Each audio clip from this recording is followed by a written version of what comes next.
सभी का भारतीय जनता पार्टी की प्रेस वार्ता में स्वागत है।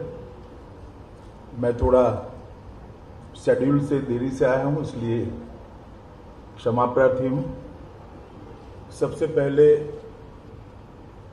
अब शायद 14 अप्रैल के पहले मिलना न हो, इसलिए सबसे पहले आप सभी को बंगाल के नववर्ष की बहुत बहुत शुभकामनाएं देता हूं और बंगाल की जनता को भी आपके माध्यम से बंगाल के नए साल की शुभकामनाएं देता हूं। मित्रों, 3 चरण का चुनाव हो चुका है। हम चौथे चरण में कल चुनाव में मतदाता अपना अपना वोट कास्ट करेंगे। मैंने जैसे पहले बता चुका हूं, तीनों चरण में भारतीय जनता पार्टी को अप्रत्याशित समर्थन बंगाल की जनता का मिला है। हमारे एक आकलन के हिसाब से 63 से 68 सीट, 63 to 68 सीट के बीच में भारतीय जनता पार्टी इस 3 चरण के अंदर जीत रही है। मित्रों, और तृणमूल कांग्रेस का फ्रस्ट्रेशन उनके व्यवहार से, उनके भाषणों से, उनकी बातचीत से स्पष्ट रूप से दिखाई पड़ता है। जिस प्रकार की टिप्पणी ममता दीदी ने सुरक्षा बलों के लिए की है, मुझे आश्चर्य है कि सार्वजनिक जीवन में मेरा बहुत लंबा समय गया है, मैंने ऐसी टिप्पणी कभी नहीं देखी। कोई राज्य की मुख्यमंत्री और राजनीतिक दल की अध्यक्षा अगर ये कहती है कि सीएपीएफ का आप घिराव कर लो, उनको घेर लो, रोक लो, मैंने ऐसा दृश्य मेरे राजनीतिक जीवन में देखा है। ये क्या कहना चाहती है? लोगों को अराजकता की ओर ले जा रही है, चुनाव को शांतिपूर्ण ढंग से समाप्त नहीं होने देना उनका उद्देश्य है, या फिर हर बार की तरह रेगिंग से चुनाव जीतने का उद्देश्य है? मैं इनकी बात को नहीं समझ सकता। और वो बार बार आरोप लगा रही है कि गृह मंत्रालय के इशारे पर सीएपीएफ चुनाव को डिस्टर्ब कर रहा है।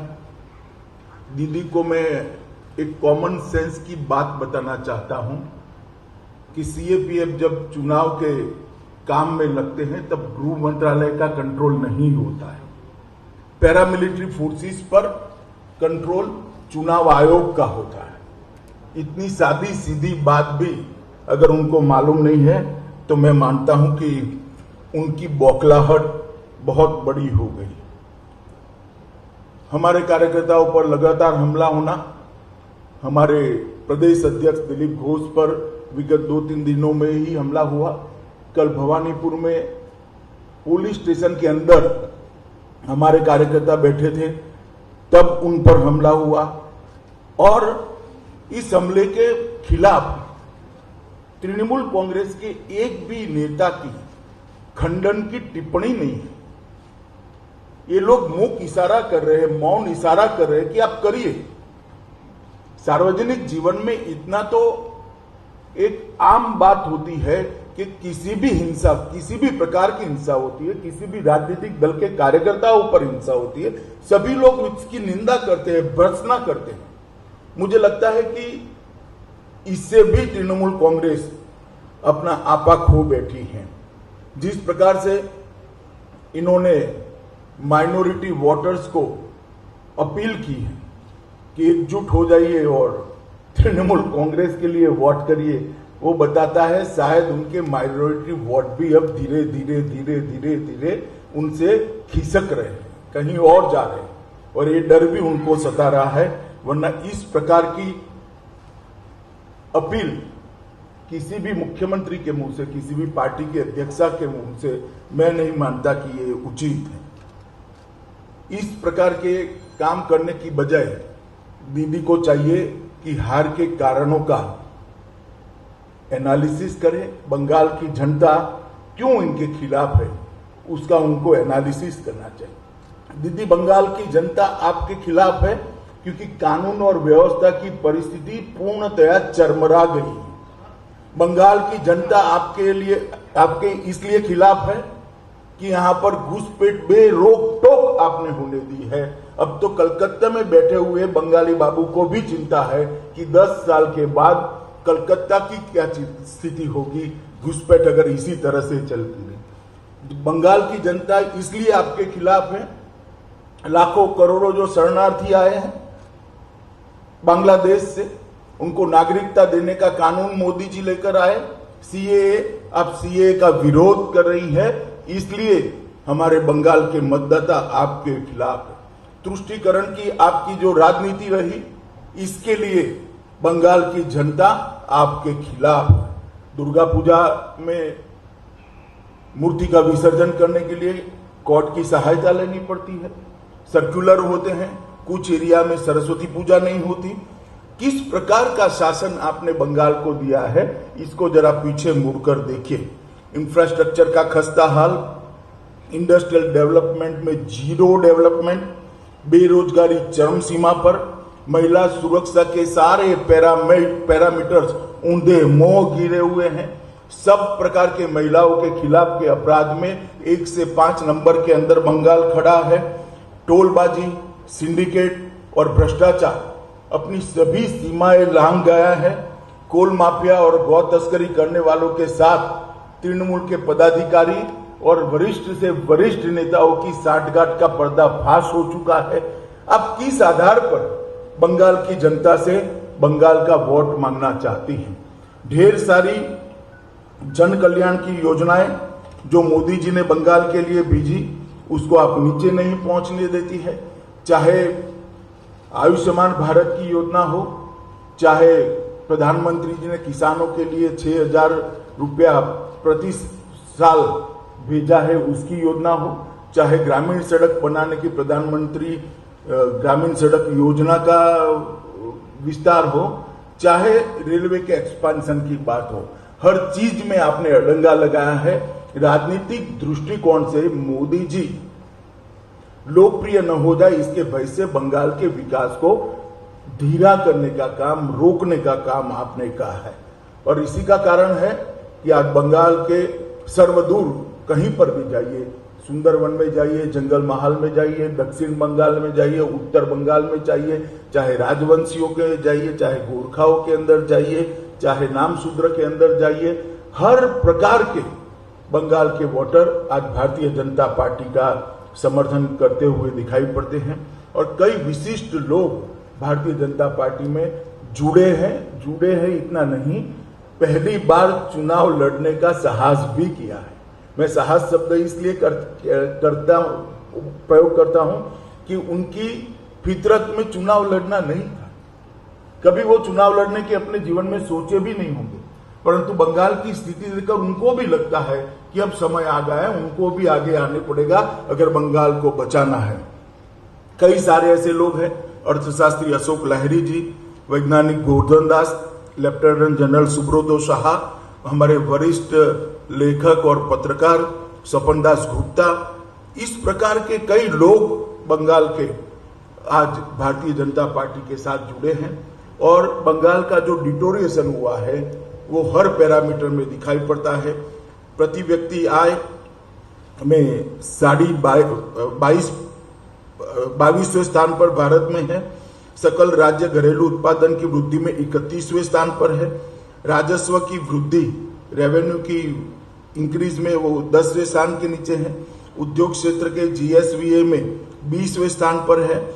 और देश में जो कंट्रीब्यूशन बंगाल का जीडीपी में 30% था, वो घटता 3.3% पर आ गया है। यही बताता है कि बंगाल की स्थिति कितनी खराब है। हमने हमारे घोषणा पत्र के अंदर ढेर सारे संकल्प हम लेकर आए हैं जो बंगाल को सर्वस्पर्शी, सर्वसमावेशी, हर एक कोने को स्पर्शने वाला, हर व्यक्ति का समावेश करने वाला विकास देगा और बंगाल को सोनार बांग्ला बनाएगा। जहां तक आर्थिक विकास की बात है, हमने सोनार बांग्ला आर्थिक पुनरुत्थान टास्क फोर्स का गठन करने की बात करी है, जिसमें देश के जाने माने अर्थशास्त्री होंगे जो आगे बंगाल को कैसे ले जाना इसकी रणनीति तैयार करेंगे। इन्वेस्ट बांग्ला की स्थापना कर निवेश तेजी से आए इसके लिए एक सरल पद्धति का हम इजाज करेंगे। ईज ऑफ डूइंग की जो तालिका है उसमें देश में बंगाल तीसरे नंबर पर लाने का हमने संकल्प किया है। 100% गारंटी कवर के साथ एमएसएमई को 10 लाख की लोन कोई भी कोलेटरल गारंटी के बगैर देने के लिए हम योजना लेकर आए हैं। गुरुदेव रूरल एडवांसमेंट मिशन के तहत लगभग 2 लाख करोड़ ग्रामीण इंफ्रास्ट्रक्चर में इन्वेस्ट करने का भारतीय जनता पार्टी की सरकार ने तय किया है। उज्जवल बांग्ला मिशन के तहत शहरी क्षेत्रों के इंफ्रास्ट्रक्चर के लिए 5 साल में 30,000 करोड़ रुपया इन्वेस्ट कर हम इसको आगे बढ़ाएंगे। पूरे प्रदेश के अंदर सड़कों का जाल बिछाने के लिए 1 लाख करोड़ के इन्वेस्टमेंट की लक्ष्य हमने तय किया है और हर परिवार में कम से कम एक रोजगार देने का संकल्प हमने यहाँ पर आप लोगों के सामने रखा है। कृषि के लिए भी 10,000 रुपया प्रति साल हर किसान को दिया जाएगा। जो 18,000 रुपया अब तक बाकी है वो केंद्र सरकार की सहायता से सरकार बनने के 1 सप्ताह के अंदर ही हर किसान के बैंक अकाउंट में सीधा ट्रांसफर कर दिया जाएगा। 75 लाख किसानों को 18,000 रुपया 1 सप्ताह के अंदर जो उसका अधिकार है हम देने का काम करेंगे। छोटे और सीमांत किसानों के और भूमिहीन मजदूरों के बच्चों को केजी से पीजी तक की पूरी शिक्षा का भार बंगाल सरकार वहन करेगी। महिलाओं के लिए भी हम ढेर सारी चीजें लेकर आए हैं। महिलाओं के लिए सरकारी नौकरियों में 33% आरक्षण देकर जो अब तक की कमी है इसको पूरी कर बरोबरी पर लाने का हम काम करेंगे। सभी महिलाओं के लिए, बच्चियों के लिए केजी से पीजी तक की शिक्षा हम मुफ्त करेंगे। पब्लिक ट्रांसपोर्ट में महिलाओं का आवागमन हमने फ्री ऑफ कॉस्ट करने का वादा बंगाल की महिलाओं को किया है। उत्तर बंगाल को जितना निग्लेक्ट आज तक किया गया है मैं मानता हूं किसी भी सरकार ने नहीं किया। कुछ मायनों में तो दीदी ने कम्युनिस्टों को भी अच्छा कहला है। उत्तर बंगाल के विकास के लिए दीदी के सरकार ने सबसे ज्यादा अन्याय किया है। ना कोच राजवंशियों की चिंता हुई, ना गोरखाओं की चिंता हुई। चाय और तंबाकू वहां के प्रमुख उत्पाद है, इसके लिए भी कोई उचित रणनीति लेकर नहीं आए और ढेर सारी चीजें ऐसी है जो उत्तर बंगाल को आज परेशान कर रही है। हमने उत्तर बंगाल के विकास के लिए एक उत्तर बंगाल विकास बोर्ड की स्थापना करने का निर्णय किया है। नारायणी बटालियन, जिन्होंने राजवंशियों की एक सेना का नाम था, जिन्होंने मुगलों से उत्तर बंगाल को बचाया था, इसके नाम पर एक सीएपीएफ में बटालियन की स्थापना करेंगे। ठाकुर पंचानन बर्मन के नाम पर एक संग्रहालय और एक भव्य स्मारक बनाएंगे 250 करोड़ रुपए के खर्च से। मदन मोहन मंदिर, कमलेश्वरी मंदिर, जलपेश मंदिर, इसको एक पर्यटन का केंद्र बनाकर एक सर्किट बनाने का काम करेंगे।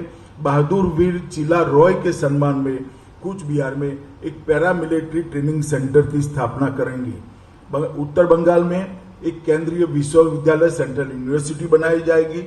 उत्तर बंगाल में एक एम्स बनाया जाएगा और कलकत्ता और सिलीगुड़ी के बीच में नेताजी सुभाष चंद्र बोस 700 किलोमीटर का रोड का निर्माण कर उत्तर बंगाल को कलकत्ता के साथ जोड़ने का हम काम करेंगे। बागडोगरा हवाई अड्डे को अंतर्राष्ट्रीय हवाई अड्डे के रूप में परिवर्तित करेंगे। सिलीगुड़ी में मेट्रो की सेवा शुरू करेंगे। सिलीगुड़ी में एक आईटी पार्क की स्थापना होगी। उत्तर बंगाल में अन्नदाता मेगा फूड पार्क की स्थापना करेंगे। एक चाय पार्क भी निर्माण करेंगे। इसके अंदर विशेष रूप से 100 करोड़ रुपए की लागत से चाय के औषधीय गुणों का रिसर्च करने का काम होगा। हर्बल दवाइयों के निर्माण के लिए भी एक हर्बल फार्मा पार्क की स्थापना करेंगे और गोरखा उपजातियों को अनुसूचित जनजाति की रूप में मान्यता देने के लिए भी हम काम करेंगे। एक भव्य गोरखा स्वतंत्र सेनानी संग्रहालय दार्जिलिंग में बनाएंगे। राजवंशी भाषा को बढ़ावा देने के लिए राजभोगी भाषा को स्कूलों में कक्षा 10 तक के पाठ्यक्रम में स्थापित करेंगे और जितने भी चाय बागान, सिनिकोना गार्डन और फॉरेस्ट विलेज और डीआई के निवासी है, उनको पट्टा देकर जमीन के हम मालिक बनाएंगे।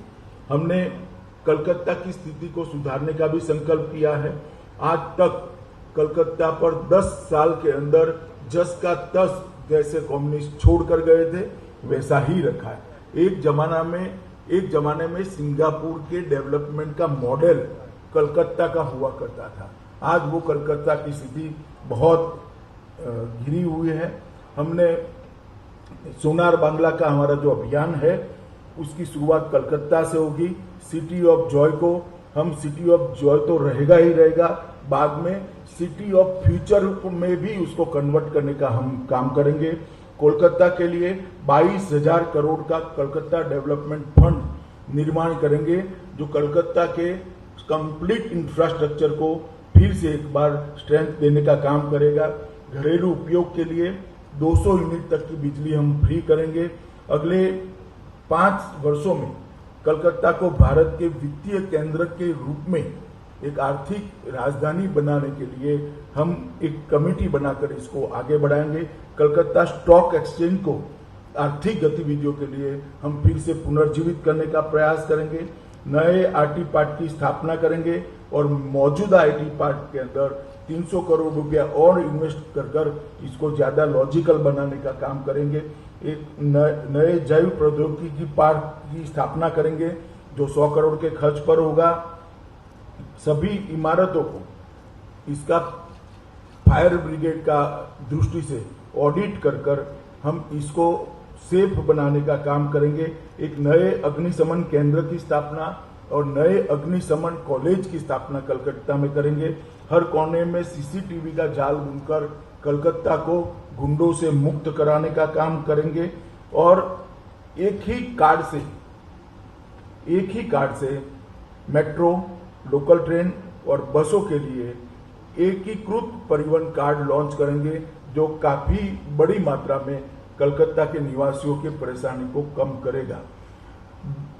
10 बहुमंजिला पार्किंग स्थान का हम निर्माण करेंगे। 1500 करोड़ के खर्च से स्वच्छ कलकत्ता का एक फंड बनाएंगे। 1000 करोड़ की लागत से रानी रासमती नदी विकास परियोजना लाएंगे। हुगली रिवर फ्रंट की आधुनिक बनाकर एक सुंदर व्यवस्था वहां पर करेंगे। कालीघाट में आदि गंगा नदी को पुनर्जीवित कर उसको कचरे डालने से प्रतिबंध लगाकर फिर से एक बार गौरव देने का काम करेंगे। 10 मॉक टावर की स्थापना करेंगे और कलकत्ता को प्रतिष्ठित यूनेस्को हेरिटेज सिटी में शामिल करने के लिए हम पूरा प्रयास करेंगे। बंगाल की संस्कृति के लिए भी बातें तो बहुत करी है, मगर दीदी के शासन में जितना हास बंगाल की संस्कृति का हुआ है, शायद ही कभी हुआ होगा। मैं इनकी बातों में जाना नहीं चाहता। हम एक विजन लेकर, एक दृष्टि लेकर आए हैं। नोबेल प्राइज की तर्ज पर, टैगोर प्राइज और ऑस्कार की तर्ज पर सत्यजीत रे अवार्ड कलकत्ता में बंगाल सरकार शुरू कर उसको अंतर्राष्ट्रीय प्रतिष्ठा दिलाने का काम करेगी। 11,000 करोड़ के सोनार बांग्ला फंड से कलकत्ता को देश की सांस्कृतिक राजधानी बनाने का हम काम करेंगे। गुरुदेव सेंटर फॉर कल्चर एक्सीलेंस की स्थापना कर बंगाली संस्कृति को बढ़ावा देने के लिए पूरे देश और विदेश में एक एक्सचेंज का कार्यक्रम शुरू करेंगे। गंगा सागर मेले को अंतर्राष्ट्रीय पहचान देने के लिए 2500 करोड़ का फंड हम रिजर्व कर इसको अंतर्राष्ट्रीय पहचान देंगे। पुरोहित कल्याण बोर्ड की स्थापना कर 3,000 रुपया मासिक हर पुरोहित को देने का काम करेंगे। चैतन्य महाप्रभु आध्यात्मिक संस्थान बनकर बंगाल की विरासत को नए सिरे से पुनर्जीवित करने का हम प्रयास करेंगे। नेताजी को सम्मानित करते हुए देश भर में नेताजी और आजाद हिंद फौज की ऐतिहासिक यात्रा का प्रदर्शन करने के लिए 1,000 करोड़ का फंड हम बनाएंगे। संयुक्त राष्ट्र संघ में बंगाली भाषा को आधिकारिक भाषाओं में से एक भाषा के रूप में मान्यता देने के लिए हम प्रयास करेंगे। सरकारी दस्तावेजों, आदेशों और पत्र व्यवहार में बांग्ला भाषा को हम अनिवार्य करेंगे। राज्य भर में टेक्निकल एजुकेशन, मेडिकल एजुकेशन और लीगल प्रोफेशन के एजुकेशन को बांग्ला माध्यम में पढ़ाई की हम पूरी व्यवस्था करेंगे, जिससे बांग्ला भाषा में भी बच्चे पढ़ सकें।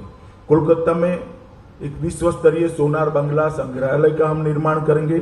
60 वर्ष से अधिक उम्र के कीर्तनकारों को 3000 की मासिक पेंशन देंगे।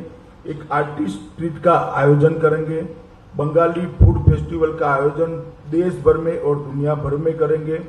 3 दिवस का त्योहार बांग्लार आलो का आयोजन करेंगे और सुभाष चंद्र बोस, ईश्वर चंद्र विद्यासागर, बंकिम चंद्र चट्टोपाध्याय, रास बिहारी बोस और महर्षि अरविंदो जैसे बंगाली नायकों के नाम पर एजुकेशन चेयर देश भर की सभी यूनिवर्सिटियों में और कुछ अंतर्राष्ट्रीय यूनिवर्सिटियों में भी बनाने का काम करेंगे और 1000 करोड़ के कोष के साथ बंगाली कलाकार कल्याण बोर्ड की भी हम स्थापना करेंगे। मित्रों, अंत में मैं इतना ही कहना चाहता हूं कि भारतीय जनता पार्टी इस चुनाव के अंदर सिर्फ ममता दीदी का शासन ठीक नहीं है, वहां से नहीं रुकती। ममता दीदी का शासन ठीक नहीं है, ये तो हम उजागर इसलिए करना चाहते हैं क्योंकि हम चाहते हैं कि बंगाल की जनता तक सच्ची बात पहुंचे। परंतु इसके साथ साथ भारतीय जनता पार्टी की सरकार बनने के बाद कलकत्ता के विकास के लिए, उत्तर बंगाल के विकास के लिए, बंगाल की संस्कृति के लिए और बंगाल के समग्र विकास के लिए हम क्या करेंगे, इसका भी एक रोड मैप लेकर हम बंगाल की जनता के सामने आए हैं। 3 चरण का चुनाव हो गया है। सुरक्षित बंगाल के लिए मैं सभी मतदाताओं को अपील करता हूं कि सुरक्षित बंगाल के लिए आप बाकी के 5 चरणों में भी भारतीय जनता पार्टी के पक्ष में भारी मतदान करिए।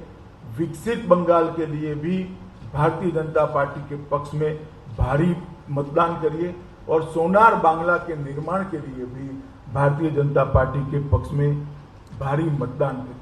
घुसपैठियों की समस्या के निराकरण के लिए वो केवल और केवल भारतीय जनता पार्टी कर सकती है, ना कम्युनिस्ट कर सकते हैं, ना कांग्रेस कर सकती है, ना ममता दीदी कर सकती है। यही ममता दीदी है जिन्होंने घुसपैठियों के खिलाफ उनके नाम मतदाता सूची से कटवाने के लिए 3 बार पार्लियामेंट को डिस्टर्ब किया था। आज वही ममता दीदी उनकी संरक्षक बनी है। कैसे कैसे लोग बदलते हैं, मैं तो सोच भी नहीं सकता। यही ममता दीदी है जो एक जमाने में कहती थी कि सीएपीएफ को भेजे, यहां पर चुनाव में रेगिंग हो रही है। वही ममता दीदी आज कह रही है कि सीएपीएफ रेगिंग कर रही है। लोगों के विचार कैसे कैसे बदलते हैं जब अपने स्वार्थ और बदलते हैं, अपने स्वार्थ बदलने के साथ लोगों के विचार कैसे बदलते हैं, इसका उत्कृष्ट उदाहरण ममता दीदी है। मैं आज फिर से एक बार इस बात पर बाहर से कहना चाहता हूं कि भारतीय जनता पार्टी की सरकार बनेगी तो सभी शरणार्थियों को सिटीजनशिप अमेंडमेंट एक्ट के तहत भारत की नागरिकता देकर हम उनको सम्मानित भी करेंगे, उनका पुनर्वसन भी करेंगे और हमारे साथ गौरव के साथ अपना जीवन यापन कर सके, इस प्रकार की स्थिति में लाएंगे। अंत में मैं फिर से मोदी जी के नेतृत्व में सोनार बांग्ला के निर्माण के लिए बाकी के 5 चरण में भी यहां पर बंगाल की जनता भारतीय जनता पार्टी का उसी तरह से समर्थन करे जिस प्रकार से पहले 3 चरण में करा है। ये विनंती कर मेरी बात को समाप्त करता हूं। वंदे मातरम। तो পর্বে প্রথমে দীপক ঘোষ, এবিপি আনন্দ। आप एक एक नाम बोलते जाइए भैया। हेलो हेलो, दीपक घोष। मेरा एक ही सवाल है बाबा। दीपक भाई खड़े हो जाइए, आप दिखाई पड़ने चाहिए ना, ऐसे कैसे चले। कैमरा इंस्ट्रक्शन हो जाए सर पीछे से। तो ये कैमरा वाला है।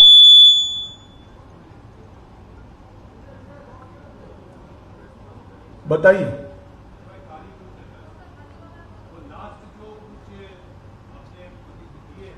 माइक घोषणा की है, जैसे अंतर्राष्ट्रीय स्तर पर सत्यजीत राय, रविंद्रनाथ टैगोर के नाम पे पुरस्कार चालू करेंगे और अंतर्राष्ट्रीय स्तर पर बंगाल की संस्कृति को सामने लाने के लिए हम कोशिश करेंगे। तो इसके साथ विधानसभा चुनाव का तो कोई डायरेक्ट संबंध है नहीं। अब चाहते हैं तो अभी भी कर सकता है इस चीज को। आप ये बात समझ ही नहीं रहे। मैं बनने वाली भारतीय जनता पार्टी की बंगाल सरकार ये प्रयास करेगी ये कह रहा हूं, जो दीदी ने नहीं किया है। धन्यवाद।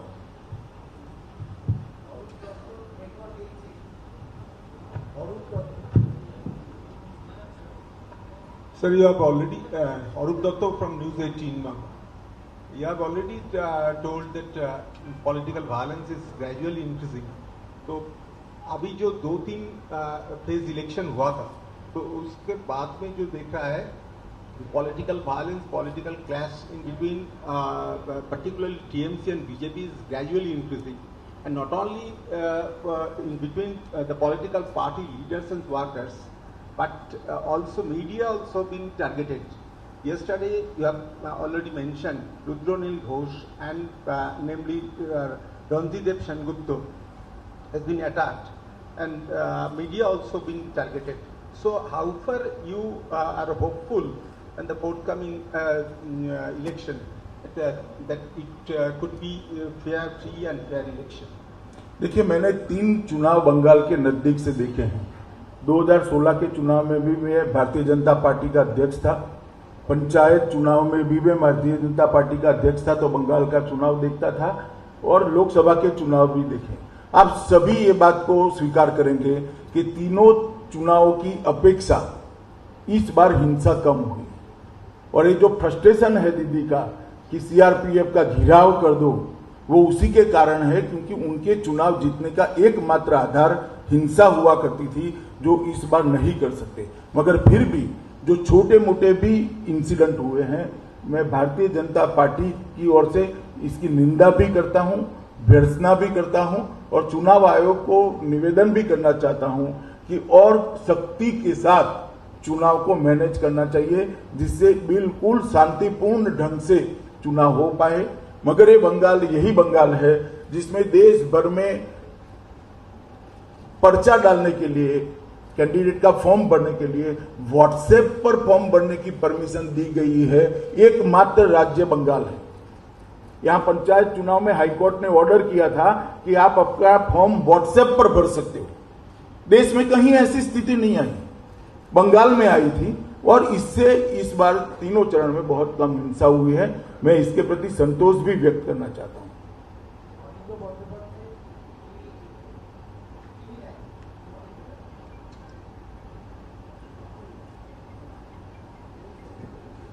सर,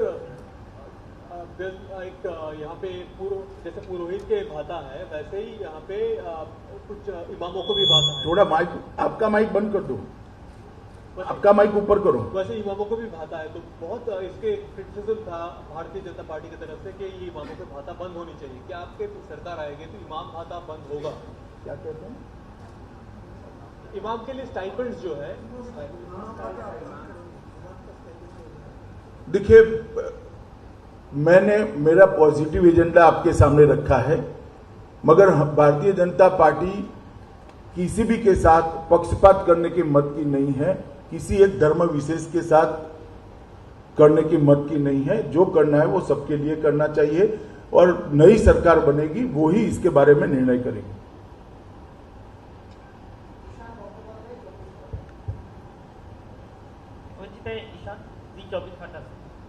आप आज कुछ देर बाद भवानीपुर जाने वाले हैं, और उधर ही कल देर रात को आपको पता होगा कि मीडिया के ऊपर भयंकर हमला हुआ है। कैमरा छीन लिया गया, चिप छीन लिया गया, बाद में कैमरा वापस दिया गया तोड़ के। पुलिस अभी तक किसी के खिलाफ कोई एक्शन नहीं लिया। टीवी पर आइडेंटिफाई किया गया है कौन लोग हमला किए, इसके बारे में आप कुछ बोलेंगे? मैं जरूर मानता हूं कि चुनाव आयोग ने मीडिया पर के हमले को बहुत गंभीरता से लेने चाहिए, तुरंत एक्शन लेना चाहिए। भारतीय जनता पार्टी के कार्यकर्ता जो कंप्लेन रजिस्टर करने गए थे, उनका भी पुलिस स्टेशन के अंदर घिराव कर उनको पीटा गया है। ये बहुत गंभीर बात है और इस पर तुरंत कदम उठाना चाहिए। Amit Pandey ji, TV 18। Amit Pandey, news 18 India से। सर, टीएमसी लगातार ये आरोप लगाती रही है कि पैसे बांटकर भीड़ जुटाई जा रही है और इसीलिए लोग आ रहे हैं, 1000 के कूपन भी बांटे जा रहे हैं। देखिए, इस बार शायद देश के सभी चुनावों से 10 गुना कैमरे बंगाल में लगे हुए हैं। हम कहीं पर करते तो जरूर आप लोगों की नजर में कहीं ना कहीं आ जाएगा। दीदी के आरोप पर आप आधार मत रखिए, बहुत फ्रस्ट्रेटेड है तो कई प्रकार के आरोप लगा दिए। मोनोका दी, एबीपी न्यूज। अमित जी, मेरा सवाल है कि ममता बनर्जी ने बार बार आरोप लगाए हैं कि ये कहा है कि सारे मुसलमान एक साथ एक जगह वोट दें, सारे वोट एक जगह एक साथ वोट पड़े। किस तरह से आप देखते हैं, क्योंकि जहाँ तुष्टीकरण तो वहीं तुष्टि और ध्रुवीकरण की राजनीति बंगाल में पिछले कुछ महीनों में बहुत ज्यादा देखी गई है। और दूसरा, गौतम देव जो मंत्री हैं बंगाल की सरकार के, धमका रहे हैं, वीडियो है वोटर्स के लिए कि अगर वोट नहीं दिया पार्टी को तो पार्टी चुनाव के बाद बाहर निकाल देगी। कैसे देखते हैं इससे? देखिए, ममता दीदी को लगता है कि इन्होंने जो अपील की है माइनॉरिटी को, मुस्लिमों को, कि आप तृणमूल कांग्रेस को ही वोट दीजिए, एकजुट होकर वोट दीजिए। ममता दीदी समझती है कि अकेले मुसलमान ही इसको सुन रहे हैं। मैं दीदी को ही बताना चाहता हूं, बाकी लोग भी सुन रहे हैं इसको। तब बाकी के लोगों ने तय करना है, मुस्लिमों ने भी ये तय करना है कि इस प्रकार के धर्म के आधार पर ध्रुवीकरण कर चुनाव करना क्या ठीक है। बाकी के लोगों ने भी ये सोचना है कि भाई आपसे तो मांगते ही नहीं है, तो आपको देना क्या ठीक है, ये तय करना पड़ेगा।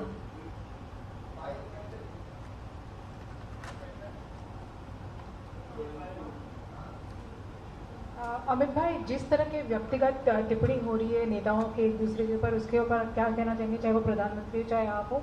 आज ही टीएमसी के नेता ने कहा है कि बीजेपी का हर एक नेता इंक्लूडिंग आप एक जुमलेबाज है। चलिए, ऐसी टिप्पणियां चुनाव में चलती रहती है, आप भी सीरियसली मत लो, मैं भी नहीं लेता।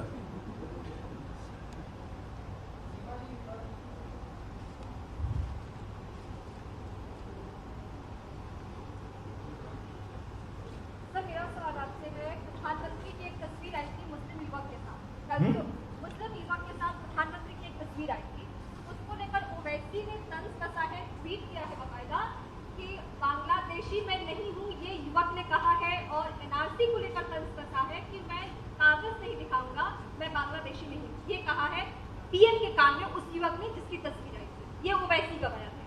चलिए, ओवैसी जी की बहुत सारी टिप्पणियों पर मैं तो टिप्पणी नहीं करता, मैं उनको इतना ही कहता हूं, वो भी किसी हिंदू के साथ तस्वीर खींचा ले जरा, बैठिए।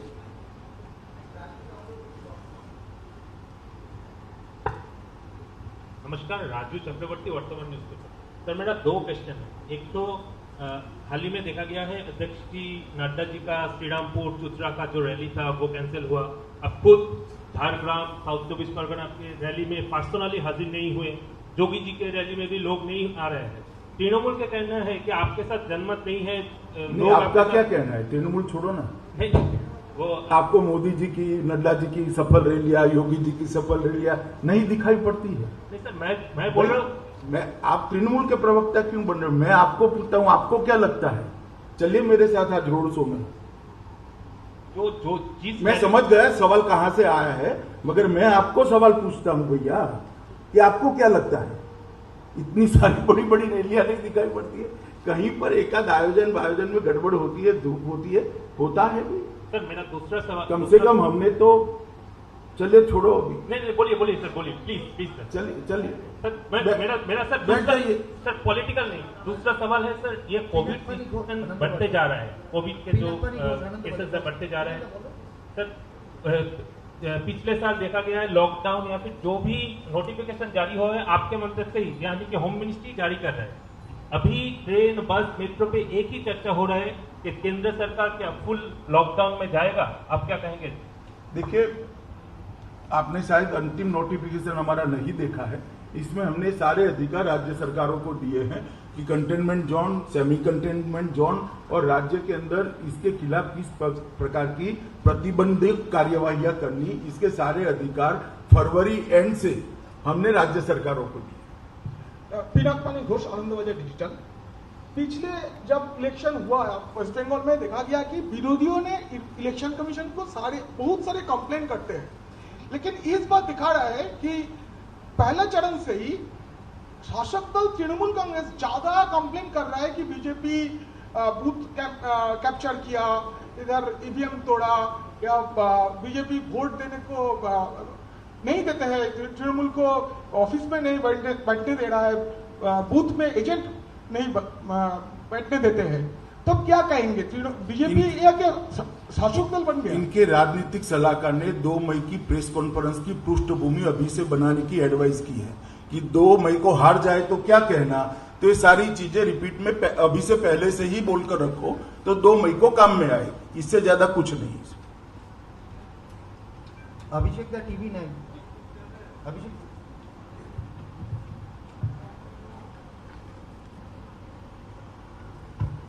अमित जी, अभिषेक उपाध्याय, टीवी 10 भारतवर्ष से। पिछले 48 घंटे में इलेक्शन कमीशन ने 2 नोटिस दिए हैं। एक नोटिस दिया है ममता बनर्जी को मुसलमानों को एकजुट करने के बयान पर, जो सवाल अभी आपसे पूछा गया है। दूसरा नोटिस दिया है शुभेंदु अधिकारी को ममता बनर्जी को बेगम कहने और मिनी पाकिस्तान की बात कहने पर।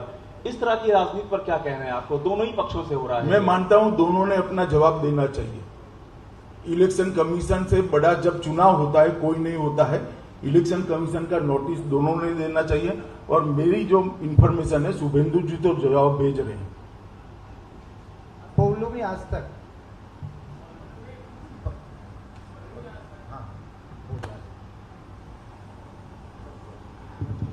सर, मेरा सवाल ये है कि आपने कहा था कि जब मैनिफेस्टो रिलीज कर रहे थे कि सीएए जो पहली कैबिनेट मीटिंग में इम्प्लीमेंट हो जाएगा, पर आपने ये भी कहा था कि draft of rules will be done after the vaccination process. So I need clarity on that. Clarification इतना ही है कि यहाँ की सरकार ने सीए के विरोध में एक स्टैंड लिया है, एक रिजोल्यूशन करा है।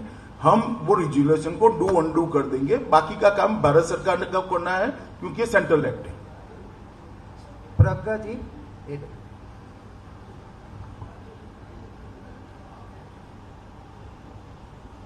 सर, आपने कहा ममता बनर्जी और शुभेंदु जी अपना जवाब इलेक्शन कमीशन को देंगे, पर ममता बनर्जी रैली में जवाब दे रही इलेक्शन कमीशन की जगह। उन्होंने कहा है कोई फर्क नहीं पड़ता चाहे मुझे 10 नोटिस इशू हो जाएं, बल्कि इलेक्शन कमीशन को नरेंद्र मोदी जी से पूछना चाहिए, वो हिंदू मुस्लिम कर रहे हैं, उनको क्यों नोटिस नहीं जाता। इलेक्शन कमीशन पे भी स्पेशल टास्क कर रही है ममता। देखिए, आपके सवाल का एड्रेस गलत है। आधा सवाल इलेक्शन कमीशन को पूछना है, आधा ममता जी को पूछना है। 2 में से एक सवाल मुझे नहीं है। वसुधा जी, इकोनॉमिक टाइम्स है। अमित भाई, इसके बाद मुर्शिदाबाद और कलकत्ता के चुनाव आएंगे जिसमें आपके ऑर्गेनाइजेशनली आप लोग इतने स्ट्रांग नहीं है, तो इन दोनों जगहों में आप गलत फहमी में हैं। स्ट्रांग ही है हमारा ऑर्गेनाइजेशन। मुर्शिदाबाद और नहीं, आपकी गलत फहमी में पहले क्लियर कर देता हूं। दोनों जगह हमारा ऑर्गेनाइजेशन अच्छा है और हम अच्छे से चुनाव लड़ेंगे। आप पूछिए। नहीं सर, मुर्शिदाबाद और कलकत्ता, ये जो कलकत्ता सिटी है और मुर्शिदाबाद है, ये दोनों ऐसे डिस्ट्रिक्ट्स हैं जहाँ पे आप लोगों के इतने बड़े गेम्स हुए नहीं थे 2019 में, और अच्छे नंबर ऑफ सीट्स है वहाँ पे। तो ये दोनों डिस्ट्रिक्ट्स में आपका क्या स्ट्रैटेजी? 2019 के बाद गंगा में बहुत पानी बह चुका है और बंगाल की जनता का मूड भी बहुत परिवर्तित हुआ है। 2019 में सबके मन में शंका थी कि भारतीय जनता पार्टी जीत पाएगी या नहीं जीत पाएगी। जब 18 सीट जीते तब ये शंका निर्मूल हो गई है। मानो हर चरण में जिस प्रकार से ये सीटें भी आती है, दक्षिण कलकत्ता की भी सीटें तीसरे चरण में आई है, उसके ट्रेंड मेरे पास है। बहुत बड़ा परिवर्तन दिखाई पड़ता है। नीरज जी, एबीपी।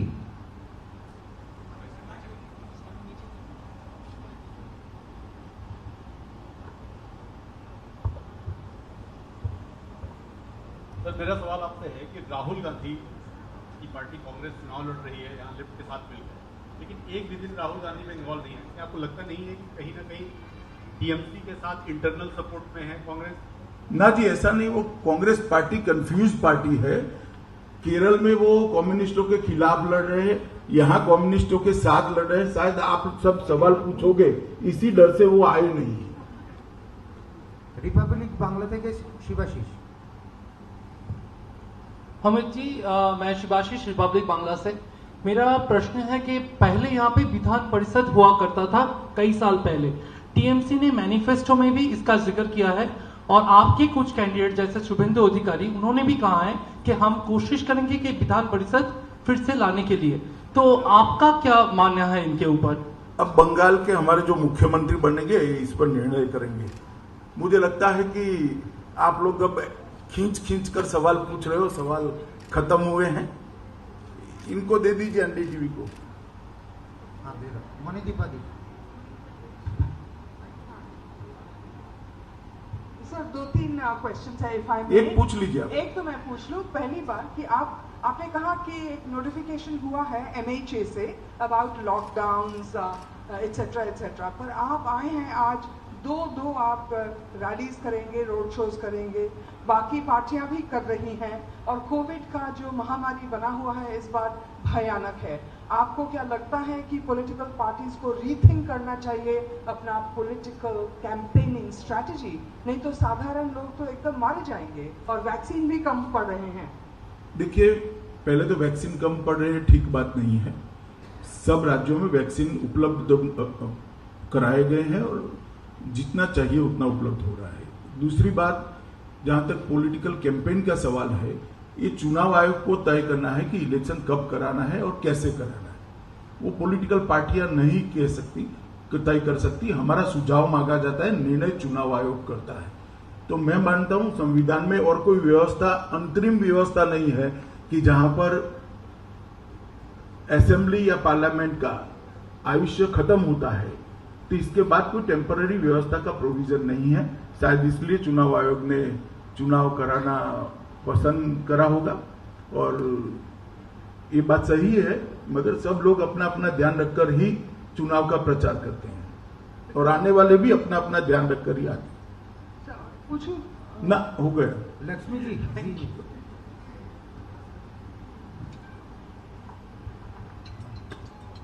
सर मैं लक्ष्मी जी मीडिया से, मेरा सवाल ये है कि सेकंड फेज में केसरपुर क्षेत्र पर जब लोगों को वोट नहीं डालने दिया जा रहा था, हमने वो खबर दिखाई, उसके बाद हमारी टीम पर हमला हुआ।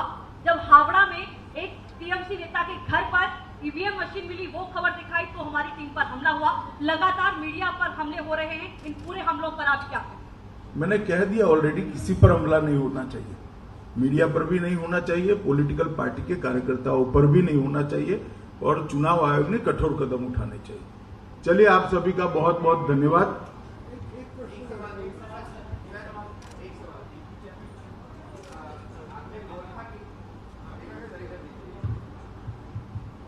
माननीय गृहमंत्री, मैं शुभंकर रायचौधरी, ईटीवी भारत से। एक तो ये माना जाता है कि बंगाल के नए उद्योग की स्थापना के लिए 2 रुकावट है। एक है जमीन नीति, जिसका आंकड़े में सिंगूर में मोटर फैक्ट्री होते होते रह गया। दूसरा है एसईजेड नीति, जिसके लिए इन्फोसिस और विप्रो नहीं आए। दूसरा क्या है? एसईजेड। सो इस संदर्भ में मेरा सीधा सवाल है आपसे, अगर बीजेपी का गवर्नमेंट आए, ये जमीन नीति और एसईजेड नीति में कोई बदलाव आएगा?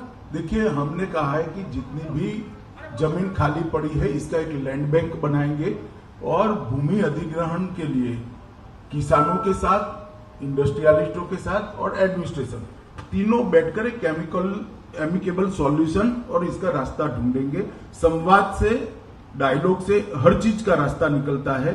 हर राज्य ने निकाला है, जिनको नहीं करना है वो बहाने बताते हैं। धन्यवाद।